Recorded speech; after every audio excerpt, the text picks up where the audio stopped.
பிஸ்மில்லாஹிர்ரஹ்மானிர்ரஹீம். ஒவ்வொரு வெள்ளிக்கிழமையும் அல்லாஹுடைய தூதர் முஹம்மது நபி ஸல்லல்லாஹு அலைஹி வஸல்லம் அவர்கள் மீது நாம் காலை மாலை அதிகமாக ஸலவாத்து கூற வேண்டும். அல்லாஹும்ம ஸல்லி அலா முஹம்மதின் வ அலா ஆலி முஹம்மத் கமா ஸல்லைத அலா இப்ராஹீம் வ அலா ஆலி இப்ராஹீம் இன்னக ஹமீதுன் மஜீத். அல்லாஹும்ம பாரிக் அலா முஹம்மதின் வ அலா ஆலி முஹம்மதின் கமா பாரக்த அலா இப்ராஹீம் வாலா ஆலி இப்ராஹீம் இன்னக ஹமீதுன் மஜீத்.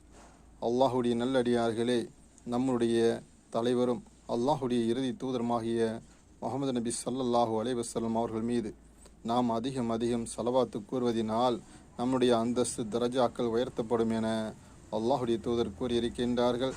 நாம் கூறக்கூடிய ஸலவாத்து அவர்களுக்கு எடுத்து காட்டப்படும் எனவும் கூறியிருக்கின்றார்கள்.